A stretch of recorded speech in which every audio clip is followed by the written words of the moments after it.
Agora, pessoal, a luz não é a única onda eletromagnética que nós temos. Nós temos outras ondas eletromagnéticas. Nós temos, na verdade, um espectro de ondas eletromagnéticas aqui, pessoal.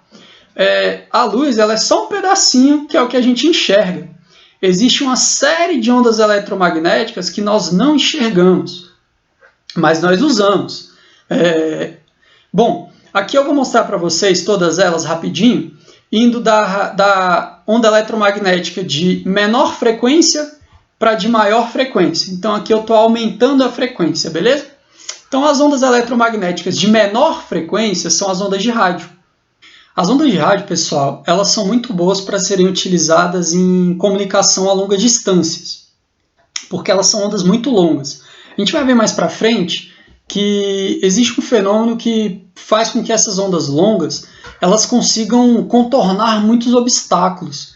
Então, isso faz com que um sinal emitido, por exemplo, por uma emissora de rádio, ele consiga alcançar distâncias muito grandes.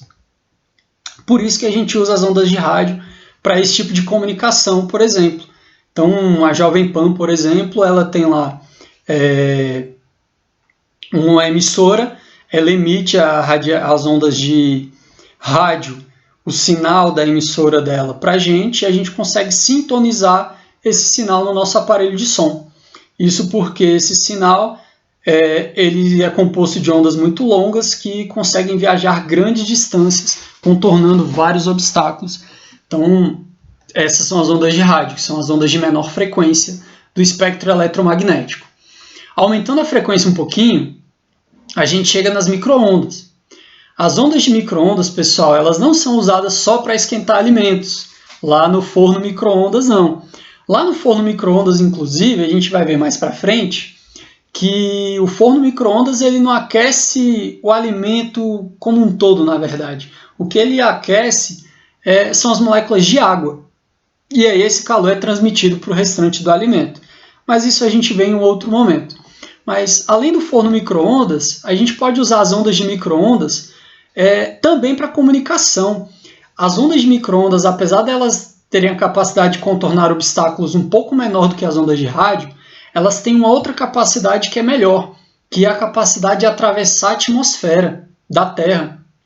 Então elas são ondas muito boas para a gente tentar se comunicar com quem está fora da atmosfera da Terra. Ou seja, para se comunicar, por exemplo, com um tripulante de uma nave espacial que está fora da Terra e assim por diante. Ou para se comunicar, sei lá, com alguns alienígenas, quem sabe, a gente pode tentar mandar sinal de micro-ondas e ver se a gente consegue comunicar com algum deles, quem sabe, né? Mas, além disso, as ondas de micro-ondas também são usadas dentro da nossa casa. Alguns sinais de Bluetooth, de Wi-Fi, usam as ondas de micro-ondas nessa transmissão de informação. Então, as micro-ondas são muito importantes e não só para aquecer alimentos, beleza, pessoal? Aumentando a frequência mais um pouquinho, a gente chega na radiação infravermelho. Pessoal, às vezes, as ondas eletromagnéticas também são chamadas de radiação, tá? Então, às vezes eu posso chamar de onda eletromagnética, às vezes eu posso chamar de radiação.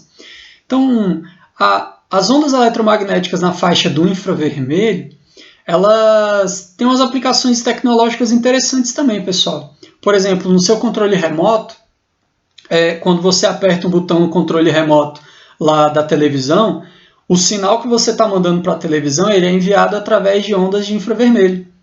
E aí a sua televisão tem um receptor desse mesmo sinal de infravermelho, e aí essa informação está sendo passada do controle remoto para a televisão através de um sinal que utiliza ondas eletromagnéticas na faixa do infravermelho. A radiação infravermelha ela também é responsável pela transmissão do calor, tá, pessoal? Então, o calor que sai do Sol e chega até a gente e esquenta o nosso planeta, ele é transmitido através de ondas eletromagnéticas na faixa do infravermelho. Aumentando a frequência um pouquinho, a gente chega finalmente a alguma coisa que a gente enxerga, que é a luz visível. Pessoal, do espectro eletromagnético, nós enxergamos uma faixa bem pequenininha que nós damos o nome de luz visível. Pessoal, o Sol ele emite todas essas ondas eletromagnéticas aqui praticamente. Talvez não raios cósmicos, mas cada uma é responsável por alguma coisa, beleza? Então, a infravermelha é responsável pela propagação do calor, enquanto a luz visível é responsável por iluminar o nosso planeta, por iluminar a nossa vida por aí, né? Então, a gente enxerga aqui do vermelho até o violeta, uma faixa bem pequenininha, que é o que a gente enxerga, que é a luz visível, beleza? Aumentando a frequência mais um pouquinho, a gente chega na radiação ultravioleta. Pessoal, a partir daqui a gente começa a entrar numa faixa onde nós começamos a ter radiação ionizante. Vamos entender um pouquinho isso, pessoal. Não é toda a radiação ultravioleta, não são todas as ondas ultravioletas que são ionizantes. Somente as mais energéticas, somente aquelas com maior frequência. Professor, mas o que tem ser ionizante? O que é uma radiação ser ionizante? A radiação ionizante, pessoal, ela é aquela radiação que é capaz de arrancar elétrons dos átomos. Isso significa ionizar o átomo. E quando uma radiação consegue arrancar elétrons dos átomos, por exemplo, das moléculas do nosso corpo, ele pode causar, por exemplo, modificações no nosso DNA. E essas modificações elas podem ser reproduzidas. E isso é a causa que produz, por exemplo, um tumor. Então, pessoal, todas essas radiações ionizantes aqui, elas são altamente cancerígenas, porque elas podem produzir alterações no nosso DNA. Beleza?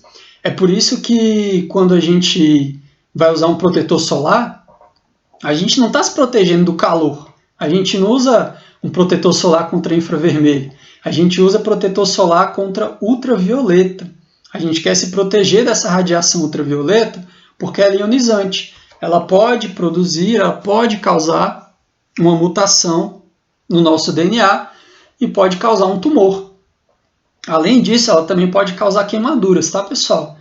Radiações ionizantes também podem causar queimaduras, com esse processo de arrancar elétrons dos átomos do nosso corpo, beleza? Então, ultravioleta aqui. Aumentando a frequência mais um pouco, a gente chega no raio-x, também radiação ionizante, também já uma radiação de alta frequência, e pelo fato dela ter alta frequência e ser muito energética, ela tem um poder de penetração muito grande. Isso é interessante, então essa radiação aqui ela consegue atravessar a carne do nosso corpo. Mas como os nossos ossos são mais densos, ela não consegue atravessar os nossos ossos. Então a gente usa essa ideia para tirar as chapas de raio-x, para ver se a gente está com algum osso quebrado, se está com alguma coisa errada. Só que a gente não pode ficar tirando raio-x à vontade. A gente só pode tirar alguns raios-x ao longo do ano, né, pessoal? Porque justamente por ser uma radiação ionizante, ela é altamente cancerígena. Então, tem um limite de radiação que a gente pode ser exposto sem correr muito risco de prejudicar o nosso corpo, beleza? Aumentando mais um pouquinho, pessoal, a gente chega na radiação gama, nos raios gama.